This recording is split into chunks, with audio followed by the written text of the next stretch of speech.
Hello, believers. You are watching the live stream number 33. And tonight I am joined by the most handsome man in Australia, our very own Jason Momoa, as I would like to think it. Gary Lynn from AYR. How are you doing, my friend? Good evening there, Sir Cade. How are you, mate? It's great, mate. It's good. It's always a good time when I get to hang out with you because I feel like we get to let go of the shackles and talk about the weird and the wonderful and the stuff that kind of people want to talk about, but they just don't because they don't have a lot of people to bounce off with when it comes to this stuff. So you're always a really good person to talk to about it. Yeah, mate. I mean, a lot of those things sort of fly under the radar, and as you said, for the reasons that people don't have as many avenues to talk about them. So here we are, happy to talk about it and go as deep as anyone wants to go. Yeah, mate, absolutely. And I just want to get it straight off the bat really early is that the call-in lines are open. So Gary and I will be taking your questions, or if you have something that you want to share, please call in. The number is 0730403096. The number is at the number of the live stream there. So if you have a question for Gary, it could be anything related to the AYR expeditions or anything like that. His point of view on anything. I guess a little bit wooey when it comes to that because I like to think you're the most wooey of them all when it comes to the AYR crew. And that is true. That is true. Yeah, absolutely. So I think AYR need to put a shirt out that says embrace the woo. Yeah, I'll try. I think I could get that over everyone's shoulder, probably except for Dean. Although Dean does have a lot of woo himself, if you can get him talking about it. Yeah, definitely. So, look, I have a couple of things that I do want to go over with you really, really quickly before we get started because it's been a little while since we caught up. Dean and the crew and you all came up to Cairns, and that was really cool. We had a very, very long live stream, and then it continued on very, very late into the night. We had a very good time. I wanted to keep going. All you guys chickened out. Actually, no, I will rephrase that. Myself and Buck wanted to keep going, and all you guys, the rest of you chickened out. Myself and Buck were keen to go to 3 a.m. I would blame Dean. He was feeding me too much good times, let's just say, and I would have been a mess by the end of that. So we had to wrap that up pretty quickly, I think. Yeah, I think I was probably getting that way myself, mate. But it was fantastic, and we need to do it again sometime soon. I think maybe I'll come down to you guys, and we can do something really cool then. But yeah, you guys have been, and I just kind of want to give everyone just a real quick glimpse. So for those who are listening to the audio, make sure you jump onto the website to check this out. But we have this fantastic picture of everyone with their Gary beards on, and that lets you know how far into the night we got, and it was a fantastic time. So if you ever see the AYR boys out and about, be sure to say hi to them because they are a very, very good bunch of gentlemen. So can I say I don't remember that picture. Either do I, but you know what? That's just part of the woo, we'll say. Yes, part of the woo and the good times. Yeah, that's it. But there's something that you guys someone made this for you, and you probably have to give me a little bit of an idea of who did this because I don't know who did it. But there's a very, very famous encounter that happened here in Australia where a gentleman almost hit a yowie with a truck, and it's probably one of the most popular interviews that's on the AYR channel, and it's also one of the most popular podcast episodes that I've done because I've also had the the privilege of talking to Glenn, who had this encounter, but someone made a a scaled size model of this. And what blows my mind is that when you hear about the encounter and someone telling you, it sounds big. But when you see this one-to-one scale of what actually happened, it's bloody mind-blowing. So I'm going to put this up on the screen, and I might get you to just give me a bit of a rundown of who made this and just give me the background to it. Okay, so the person that made this particular scale model, he's been part of the AYR team for quite a long time. Pretty sure minimum 10 years. I think he was kicking around at the same time as Buck was kicking around, like mid, so maybe about 2005, 2007. I think, don't quote me on that, I could be wrong. But regardless, he has been part of Dean's team for a long time. Very, very good part of the team as well. Very knowledgeable. Great guy to get along with as well. Now, he rocked up when as you can see, Sarah's in that picture. And when Sarah came up, he came and surprised us all at Dean's house there with this scale model. Now, we've had a couple of people say, Yowies don't get that big, etc. But keep in mind that the top of the bonnet is about 6 foot. And Glenn had to look underneath the visor, the sun visor, to see Big Red's face. So we're talking about with Big Red, we're talking about somewhere between 9 and 10 foot tall. So when we correlated this with Glenn himself, and he checked it out, he confirmed that yes, that is pretty damn close to being on scale. And the person who made this model also did a lot of detail as well, so you can actually look into the cab and look out the windscreen as if you were Glenn himself. Wow, that's incredible. I mean, the amount of detail that goes into something like that, it blows my mind to think that there's a creature out there that big, and where its hand is on the bonnet, that's 6 foot. That's bloody scary stuff. And like, you could see why Glenn was so shit scared when he had this encounter. Well, mate, just to put that into comparison, the thermal images that Buck got now a fraction over 12 months ago, with those two beings up in a certain location up in Springbrook there. Now, they were about 9 to 10 foot tall as well. And when Dean did up that comparison between the Yowie, myself, Shannon Guthrie, Dean and Buck, this size is pretty close. I mean, I'm pretty much 6 foot. Shannon's about 6'1", 6'2".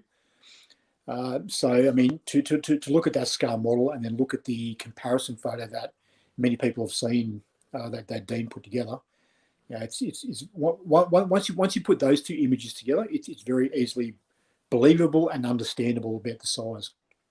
Yeah, definitely. And the terrifying thing about this whole little diorama setup is that that's based on a real life event. That's something that's out there in the world right now.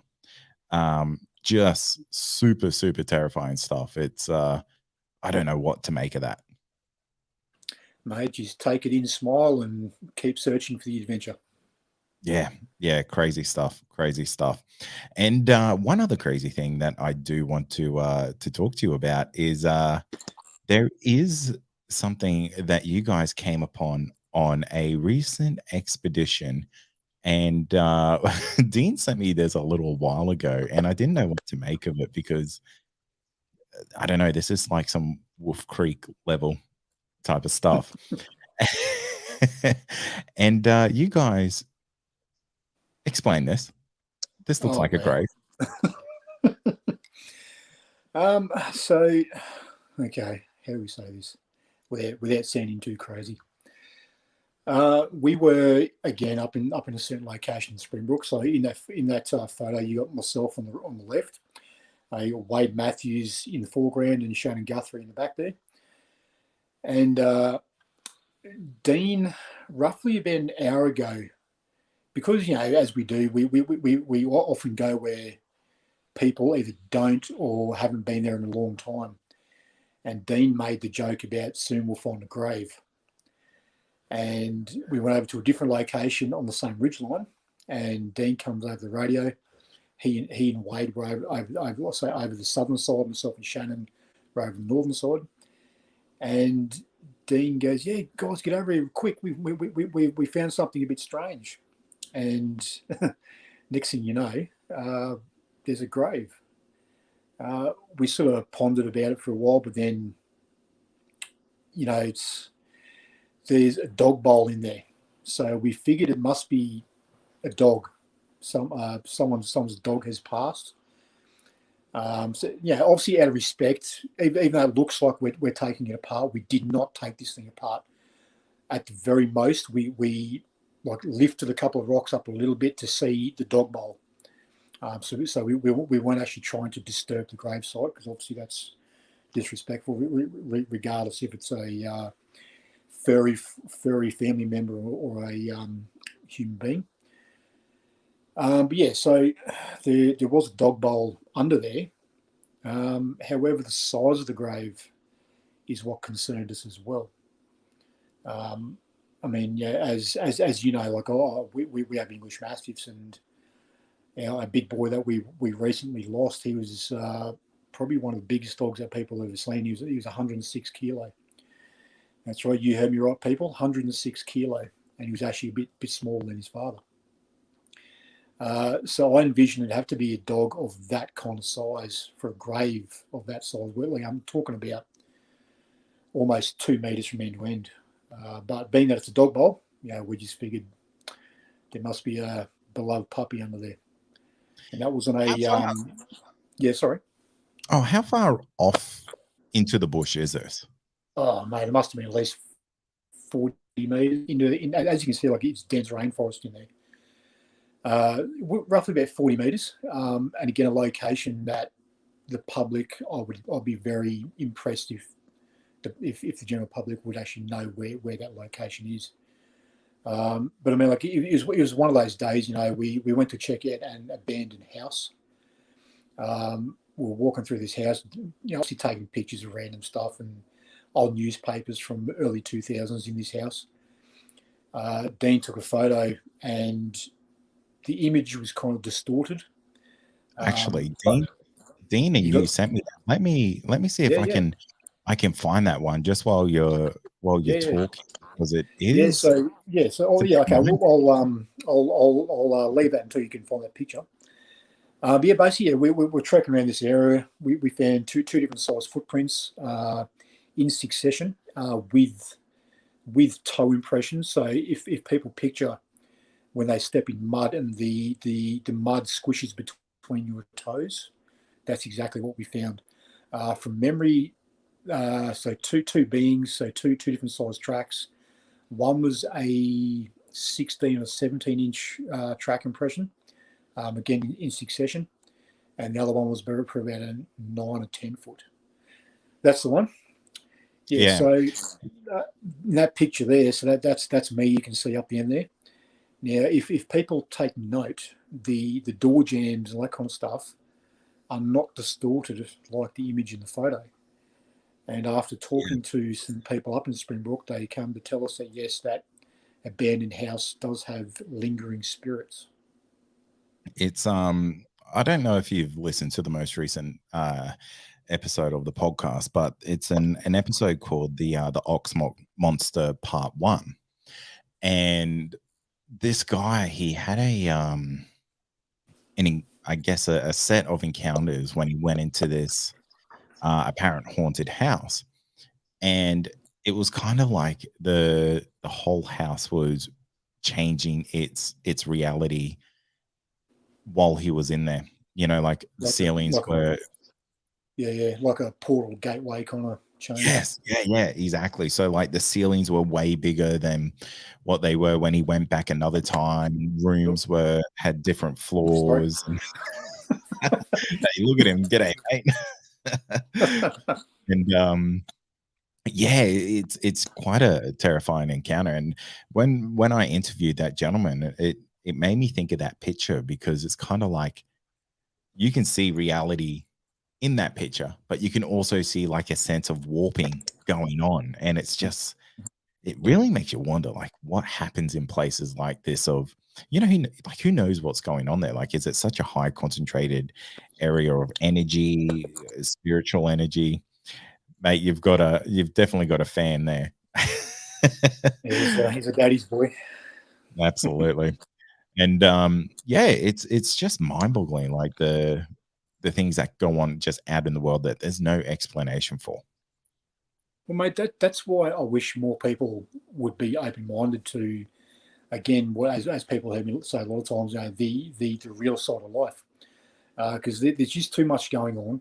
There's too many people who are coming out of the woodwork as well as happy to talk about it, and all different experiences from all sides of cryptid to UFO to ghost to dimension jumping to dogman, goatman, all different types of ETs coming through to visit people. Portals opening up in people's front yards, backyards, in the middle of the bush, a portal opens up.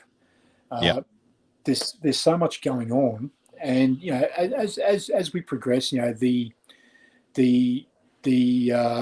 general consciousness, the vibration is starting to lift, and more people are starting to be more open-minded and sharing their experiences.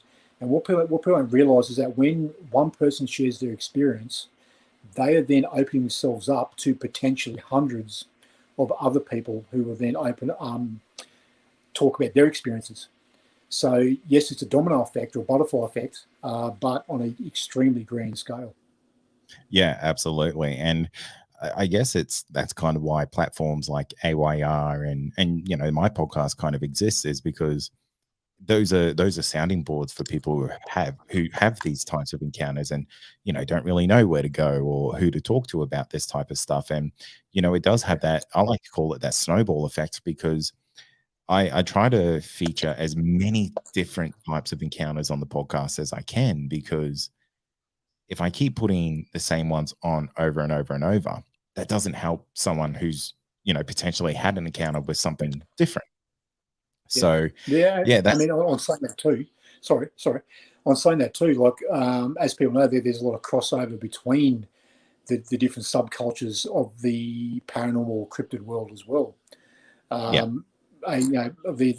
a lot of prime examples where people will see Yowie/Bigfoot and something crazy happening. It's like not only like we've encountered with blacked out UFOs flying over top of us while Dean's listening and potentially almost watching a Yowie down the hill, but other worldly things like spirits and shape-shifting and again portals opening up and orbs and that kind of stuff.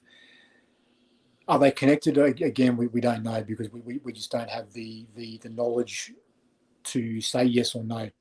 All we can really do is report what people talk about and what people come to us in the hopes of finding a ear to speak to, really. There's just so much out there that really doesn't get shared. And like I saw a question here, and I'm gonna put it up on the screen because I thought it was a really, really good question, and I think it's one that probably relates to both of us. And it's, hey Gary, this comes from Amanda on YouTube, and she goes, hey Gary, how many reports does AYR get that you don't make public? Oh, okay. I would imagine it would be hundreds. Okay, so if we go a percentage-based answer, the reports that get spoken about publicly, 1-2%. Yeah, that's it. Even with the war reports, so the witness audio reports, they're part of that 1-2%. I mean, like the contact that comes through the Facebook page almost every day, the emails that Dean and Sarah get every day, minimum 5 a day. Sometimes there's been times where there's been like 15, 20 reports that come through in one day, like email come through. I mean, I'm talking all different aspects from, hey, we heard a strange noise. Do you know what it is? So from the very far left to the very far right of, this thing stepped out and gave me a bunny rum can. The complete spectrum. But again, 1-2% the absolute most made public. A lot of people don't want to be put in the public eye for various reasons. It could be their profession, it could be the business they own, it could be the location they live in, it could be their neighbours lots of different reasons. But again, 1-2%. Yeah. I literally, as you were saying that, Dean Harrison messaged me and he says, Gary's right. We get so many, we just cannot keep up. That's pretty much it, mate. And like there's some reports come through. It's like, you guys need to get down to my place right away. I have activity right now, or last night. It's been going on for last week. I need you guys to get down here right away. The problem with that is we're on the Gold Coast, as you know, and sometimes there's reports come from South Australia. So it's not as easy just to jump on a plane in the morning and trot off down there and see what we can find. So we with those kind of reports, like we do travel. It does depend how far the sighting or the actions are. Yeah, it's something that I can understand why people don't want to share their stories or come out publicly about it, because some people just want to tell someone that they saw something and kind of get it off their chest. The amount of people that, and I absolutely know the feeling, is that I probably get 20, 30 emails a week of people who just want to tell me they saw something, but I love the show, but I don't want to come on. I just wanted to let I saw something similar to that, which I think is great. But it's the same for us. Yeah, exactly right. Yeah, and it just makes me not sad or disappointed, but it just makes me wonder how much more we would know about all these types of encounters if everyone just was on the level of, let's just go out and tell it everything that we know. Well, I mean, the amount of possible information that might be out there is dumbfounding. Like, as you see, the amount of people that don't want to come forward. These people, again, regardless of what aspect we're talking about, being yowies, ghosts, ETs, whatever, the amount of people out there that most likely have extremely significant knowledge and interactions, but it's that far past what I guess the general public will be willing to be open to, or the person who has this knowledge and these experiences doesn't want to share it for possible selfish reasons, because they don't want to keep those interactions going themselves, which I understand. Or maybe if there is ET visitation, maybe they've been told, please keep your mouth shut until 2027 or something like that, when there's a big revealing in July of 2025. So I think, if there's most likely, again, a lot of people that would have very deep knowledge of what's going on, but we need to find these people. I mean, like we do have, when we go to Springbrook, even just to go up there for a coffee at the local cafe up there, if we are wearing our Yowie Hunters t-shirts, we aren't there to see anyone or to go to really do any public interaction. We're just up there having a coffee, and we will have locals just walk up and start telling us, last Tuesday, 2 weeks ago, a month ago, yesterday afternoon, something screamed at me from the bushes. I live down here. But again, I've also found that it comes from certain locations. It's very open and shut depending on the location. So as you know, I live in the Gold Coast hinterland as well, but a different mountain to Springbrook. And the mountain I live on, I know for a fact a lot of people have had interactions and seen them, but on my mountain, they won't talk about it. Go to Springbrook, and they're coming to you. Like a few weeks ago, the Springbrook had their local market, and Shannon was up there with his partner. She sells homemade candles. Shout out to Jay's Candles. And this guy come up and was talking to Shannon because he saw on Shannon's car the Yowie Hunter sticker. And this guy's about 6'7", long grey hair, long grey beard, a big, massive, bushy beard, and his nickname actually is Yowie. So they, had a bit of a laugh about that. And at this point, I hadn't turned up. I was actually in the bush with Dean at this particular time. I said, Shannon, I'll go up after we're done here. Anyway, I just missed Shannon. He was on the bike, but his partner was still up there, selling a few candles. And she was telling me about this guy nicknamed. Sorry, I've got the pup coming over again. She told me about this guy coming over to Shannon, and he was telling Shannon about the thermals. So he obviously didn't realise that Shannon was there that night. Oh, wow. So it was hilarious. And so this guy again seen the sticker on Shannon's car. Walks up to Shannon, starts the conversation, and then starts telling Shannon that you need to go on YouTube. These guys that went out, they got these thermals. There's 2 of them. Like, just telling Shannon the whole story. And after about, I guess 5-10 minutes of Shannon Yowie telling the story about the Yowies, Shannon goes, "Yeah, mates. See, I'll show you this picture. That's me. I was there." And this guy obviously lost it. Was obviously amazed and that kind of thing. And not long after that, after I turned up, another person's ute got bogged, so I had to get my ute and pull him out. And as I'm backing up, as you know, I've got the AYL logo across the tailgate, and this guy named Yao, he's got him in to tow this other vehicle out. And as I got closer, he, because obviously, my ute's black and the logo on the back's black, so it's a nice camo sort of effect. Yeah, absolutely. And sorry, pup's getting a bit close.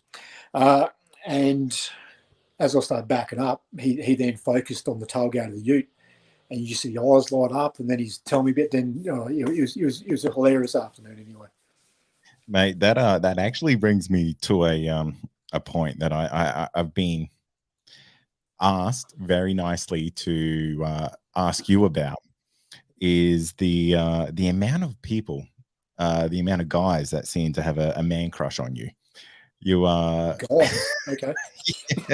So Dean has mentioned that you seem to be the man's man for a lot of Yowie enthusiasts out there, and if Gary says this is what you need to do, we find that these guys are doing that. Right. Okay. Okay. We'll just have to take Dean's word for that one. He sent me a message here, and he sent this earlier today. He's very adamant of it. He said he's a man's man, a man of the men. A man of the men. Oh wow. Okay. Well, I'll take it. I'll take it. Yeah, he said blokes seem to do what he says, and you can see the admiration in their eyes. He makes that sound really suspect, doesn't he? It's really suspect, like the way he words things. It's I may have embellished a little bit, just to fluff it up, but I just thought I had to mention that. That was a good spot for me to sneak that in, but well, as I said, I'll take it. But hey, yeah, okay, cool. So I have to ask you, when you were up here last time, we didn't get to dive too much into the woo and the unusual that happens out in the bush. Have you encountered anything that you really can't quite explain? Because I remember seeing an image of, this is the same night that you got the thermals, I believe, of potentially another bipedal creature that had eyes that were showing on the thermal, which to me, I don't know if that's a normal thing. Is it? Can you see eye shine or anything like that on thermals? Yes, you can actually. Okay.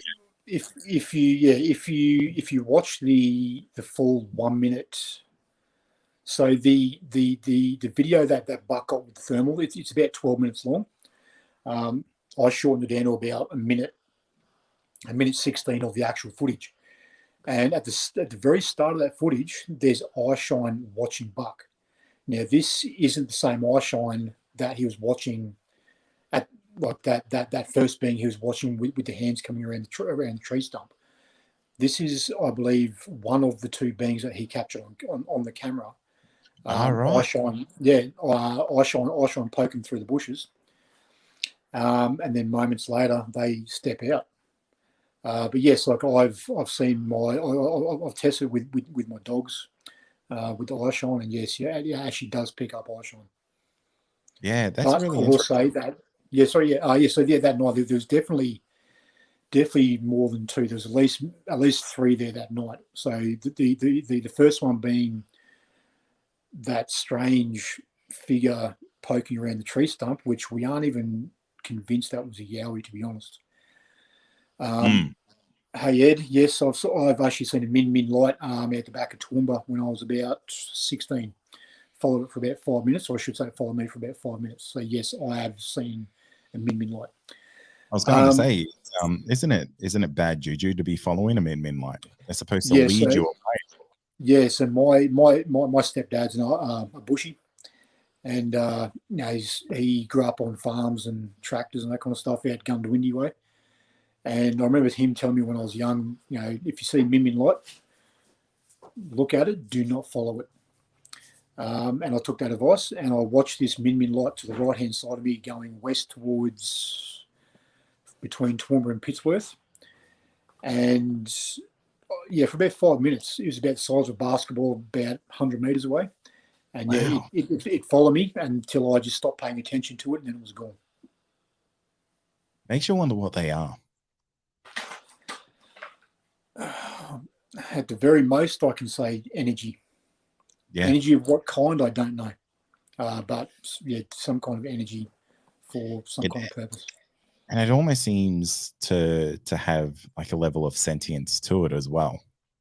Yes, definitely. Like, I mean, it's the same as orbs as well. Like orbs tend to fly with intent as well.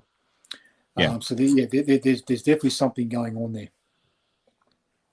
Yeah, have you watched the documentary Australian Skies, the one on the Min? Yes. Yeah, there's this really terrific encounter, and I want to get that gentleman on the show, where he had this super fantastic encounter with a Min light on a railway line, and it like basically came right up to his face. And how would you process that? That this thing, the stories of they lead you away into the bush and you're never seen again. It comes straight up to you. Well, I think, I mean, obviously every situation is pending on the circumstances around that encounter as well. Just like with the encounters with yowies as well, like some are happy, some are not. Sometimes you just cross paths. And a lot of the time, a yowie will interact or react depending on its circumstances and its mood. So I sort of lend the same sort of credence towards these intelligent objects as well. I guess energy, intelligence, consciousness, possibly thought. Obviously, you can't paint everything with the same brush because there's different things happen with different people, different scenarios. I think like it's one of those hard things to. Sorry, of course the dogs have to be a pain when I'm talking. Oh, good. It's one of those situations where for us, because we actively go out chasing these interactions, our I guess conscious mentality, even subconscious mentality, is a bit different to the average punter.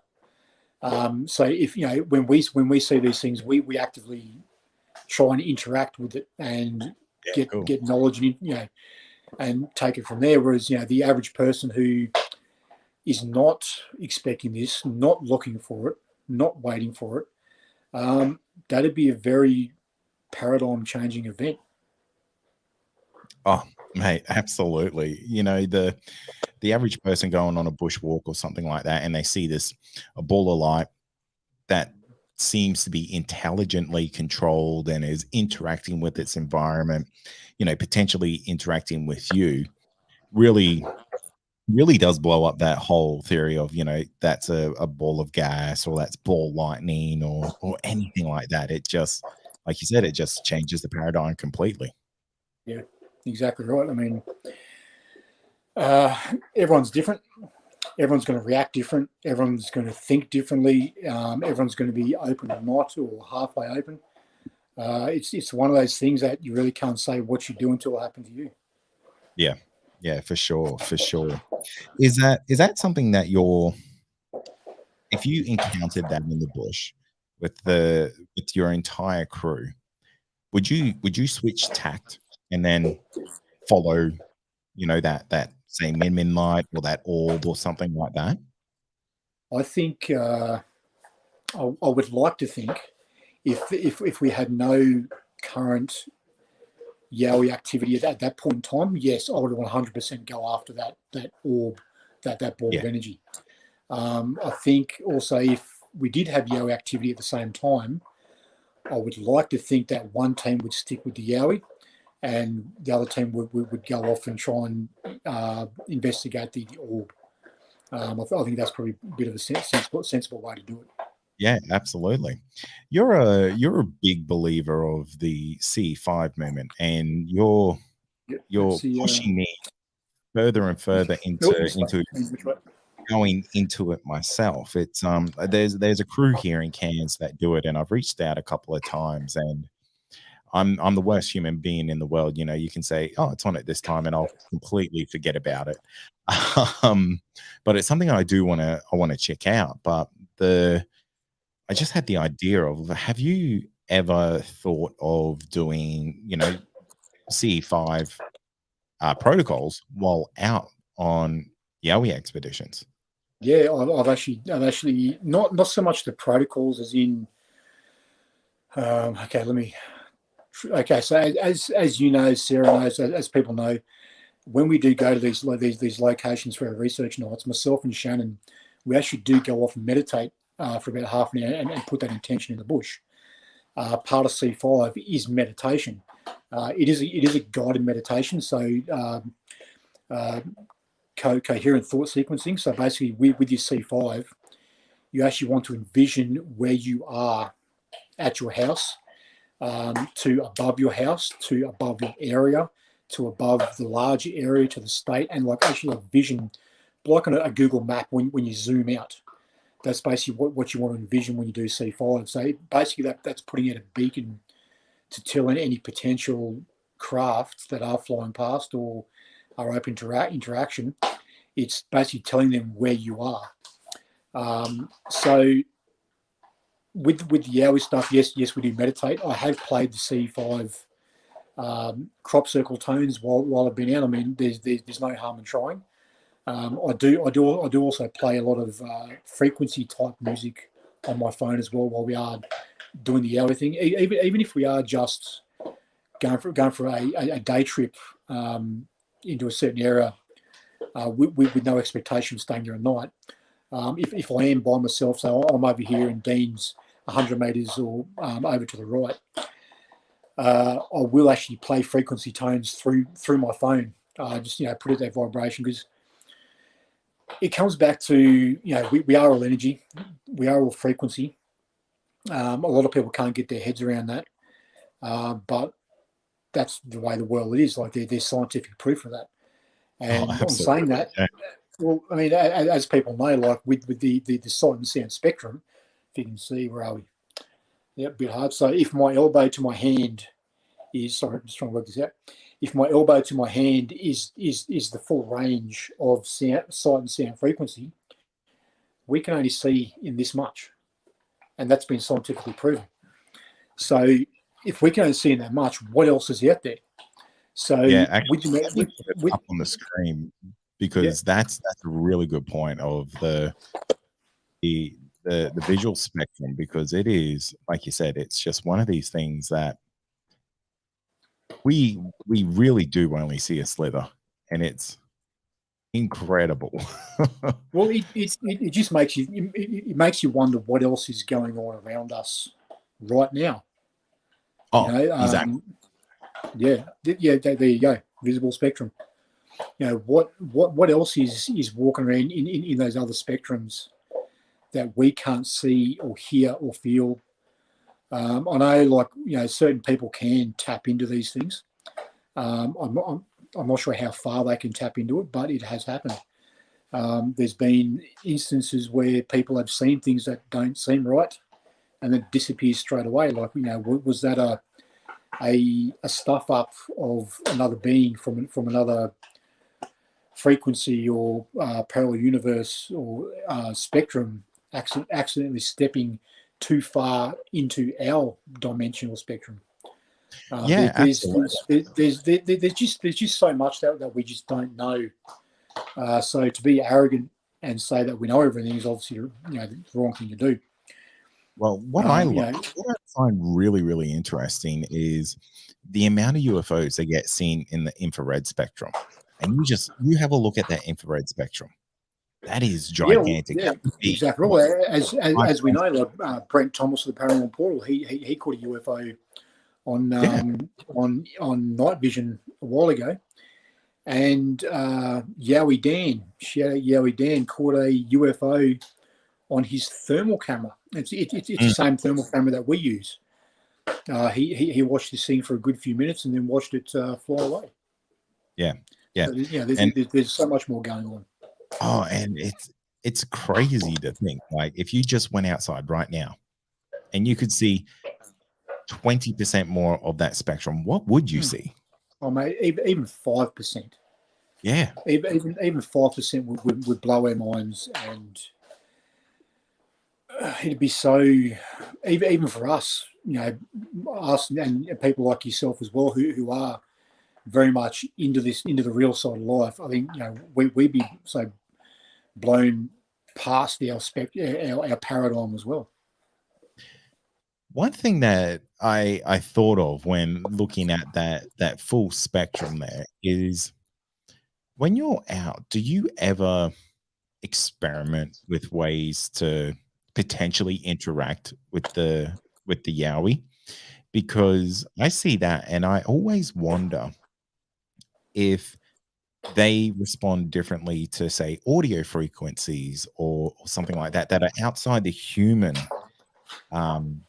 I guess level of listening to, I guess, is the only way I could really say that.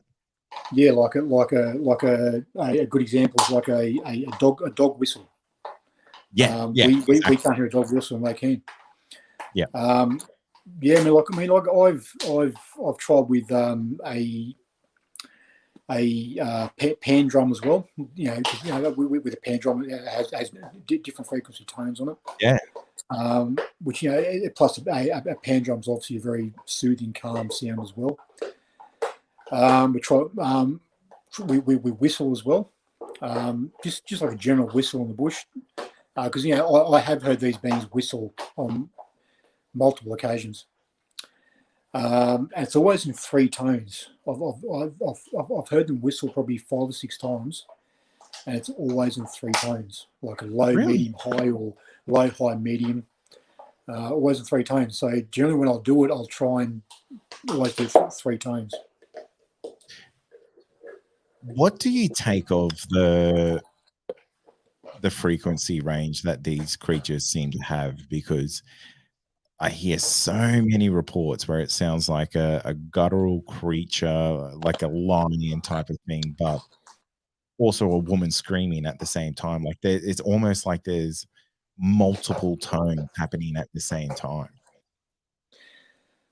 I've heard some very strange vocalizations that I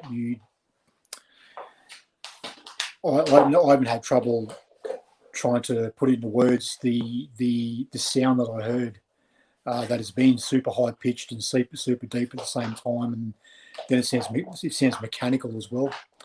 Yeah. I mean, as we know, sorry. Wes and Sasquatch Chronicles had the military ex-language linguistic specialist on his show, and did determine they do have a language, and there is two. I think he said he's pretty positive, or there is actually two different sets of vocal cords with these beings. It's again, like mates, we've heard some vocalizations that, like we even had one, like say, as you know, last month was the 12-month anniversary of the thermal images. So in April we spent a lot of time in that area trying to get something going on. We did have activity. Unfortunately, no thermal images. Not for lack of trying though. Dean did get followed out of the bush. So basically, on one night, Dean was already in the bush for the afternoon, and then myself, Wade, and Shannon decided to turn up a bit later in the afternoon to carry on into the night. And when we arrived, I radioed through to Dean to say that we have arrived. We're at the cars. We're walking in. Cool, no worries. And then Dean thinks, right, boys are coming, so I'll go for a walk. Now, when I say goes for a walk, he's not going for a walk down the trail. He's going into the forest, and it's an extremely thick forest. Think of any, lantana, wader walls, all that crazy stuff's in there. I think he got roughly 150, 200 meters in, and he had the thought, well, hang on, I'm a little bit too far in here. I'm not exactly sure where I am, and I should probably turn back. And at the same time he's doing that, he hears bipedal crunching coming his direction, and then just after that, he hears branches being parted. So he then turns around and starts heading out. He comes out over the radio asking for us to give him a sound reference. So Shannon's whistling and banging on trees. So Dean has a sound reference. Dean can still hear this bipedal noise following him out of the forest. And after a little while, I think that being must have realised that Dean's heading towards more hairless monkeys that are waiting for him. So at this point of time, I'm walking down the trail, taking it all in, becoming part of the forest. And I'm probably about 30 metres from camp, and I'm saying to the guys, like, where's Dean? They're like, oh, he's coming in from the western side. I'm like, no. I think I just heard talking to the northeast, and we had a bit of a debate where Dean was coming from, and I could hear more talking to the northeast.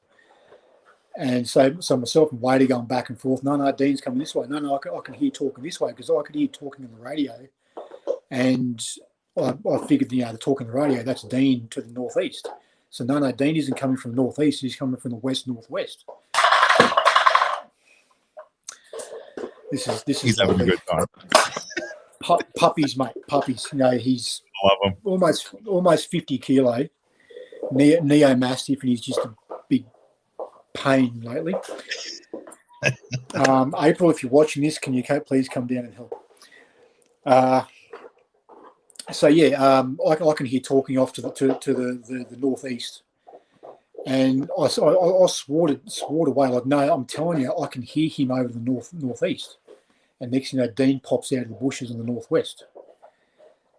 All I can ascertain is that there's been one, maybe two, I don't know. We'll just go with one for now. It was following Dean out, and it's taken a different direction, and it's over there to the northeast talking to itself, or is it talking to another one? And as reported by us, by many witnesses as well, it's a talking that you can't. It's far enough away that you can hear the deep mumbling, but you can't make out what it is, and that's what I could hear. But I'm trying to put two and two together. Say that talking's over there. I can hear Dean coming through on the radio that Wade's holding. And anyway, we had no conclusion to that. Roughly about, I think it was about 10 o'clock, Dean left. He hiked out. Myself, Wade, and Shannon stayed there. We're sitting in a triangle talking.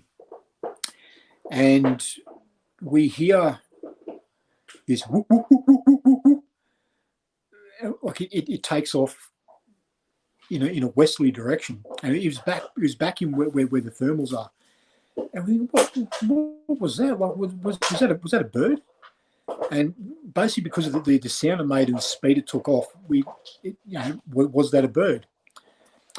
I kept saying to Shannon, I'm pretty sure that's a bird. And Shannon's going, no, it didn't sound like a bird. Wade was just sort of looking around. I was like, no, it was a bird. And so Shannon and I are going back and forth about, is it a bird, not a bird?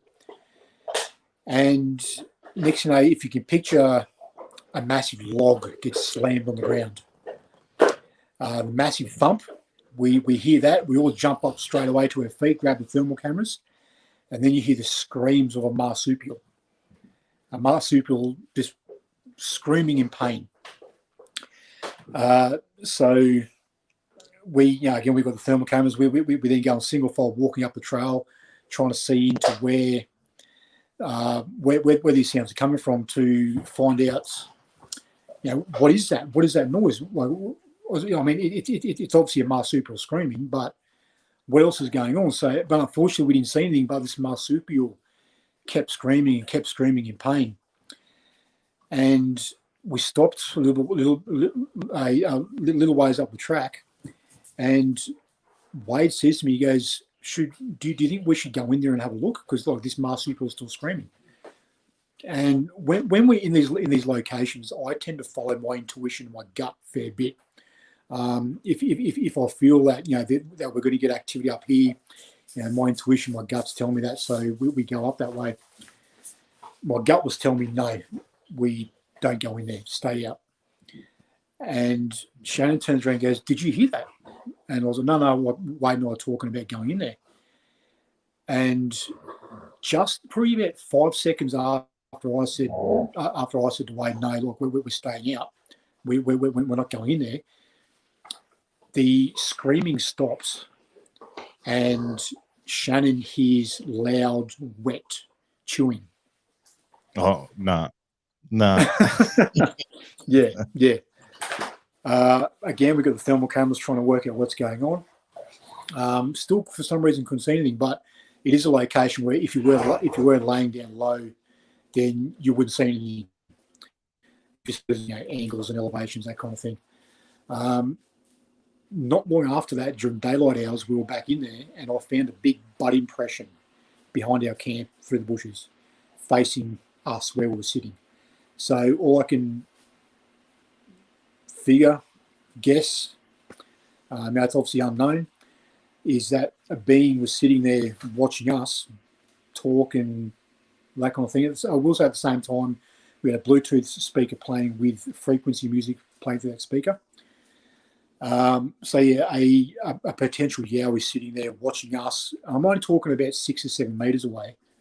Oh wow! Watching us doing what we were doing, and oh look, there's a quick meal. Jumps up, takes off up, takes off up through the back trail there. Takes off after it. The big slam was possibly a forearm hitting the ground or something like that, hitting this marsupial.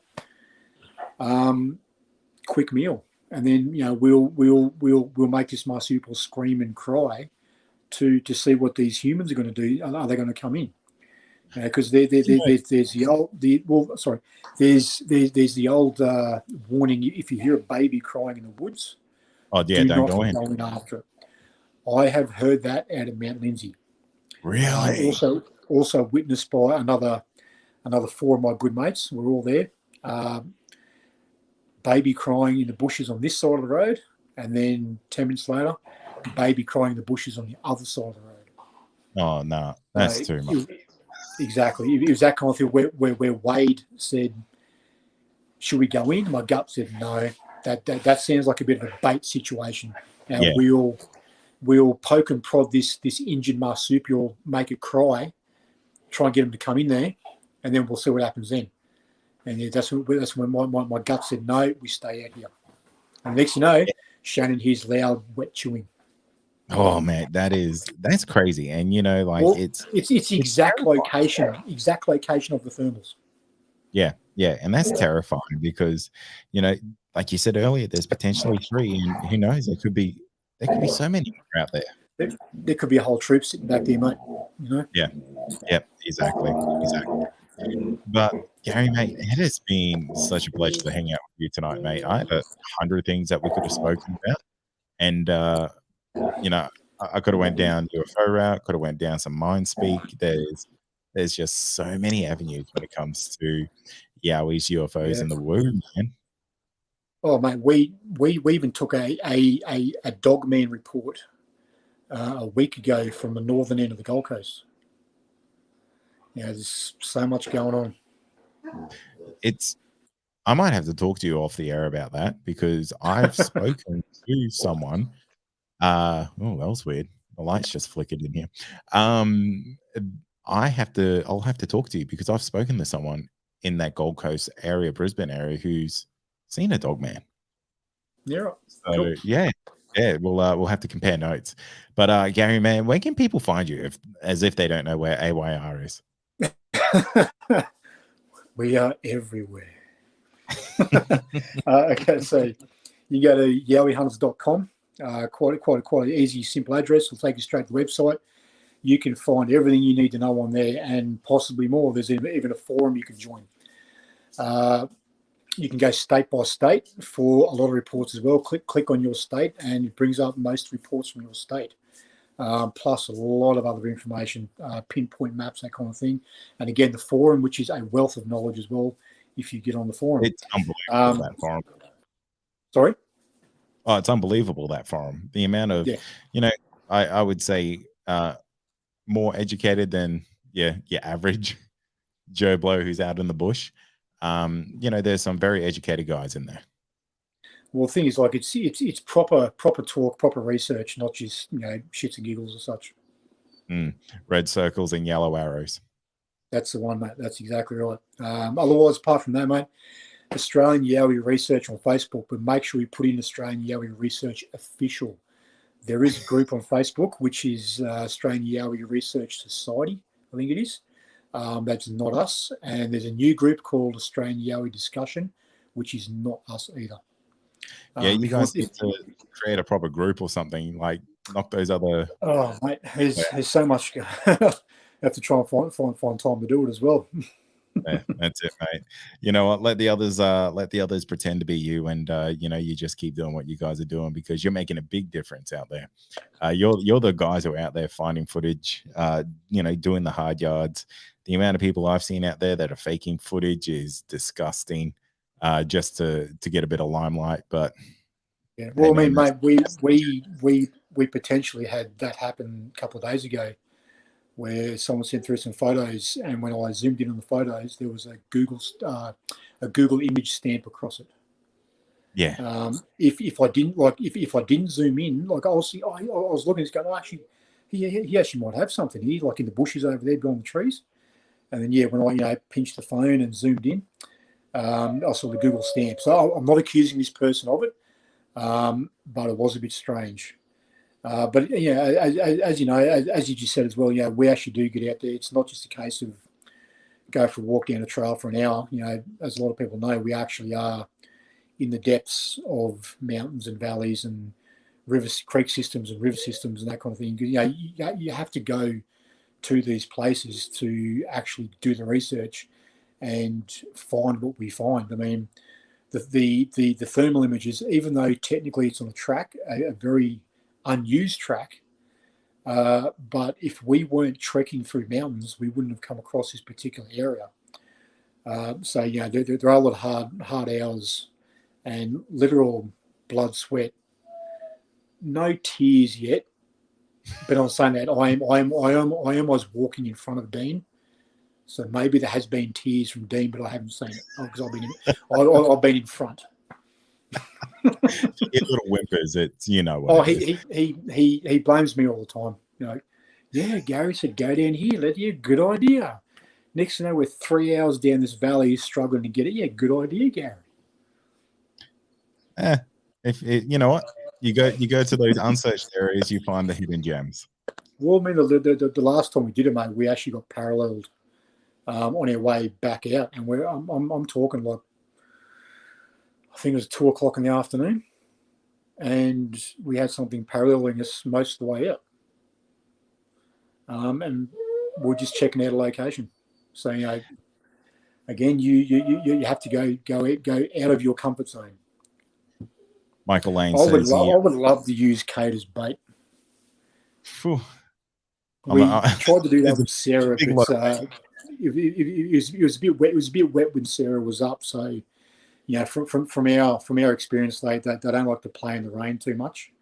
You know, like we were meant to go up to the Sunshine Coast tomorrow to join Ron from Sunshine Coast Yowie Trackers and his team. They're in a location up that way where they're getting rocks thrown at them every time. Possibly a few sticks maybe as well. But definitely getting rocks thrown at them and their cars. So we were all excited to head up there tomorrow, but we now have a big weather system coming through southeast Queensland, and they're talking about 10 months of rain in a week or something like that. So our adventure with Ron has been postponed.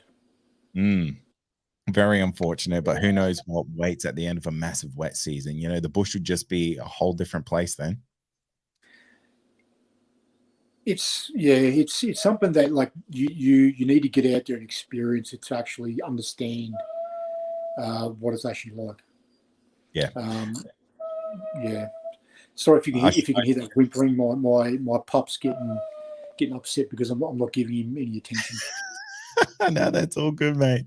That's all good. Well, look, how about we wrap it up? We'll let you go give your puppy dog some cuddles there.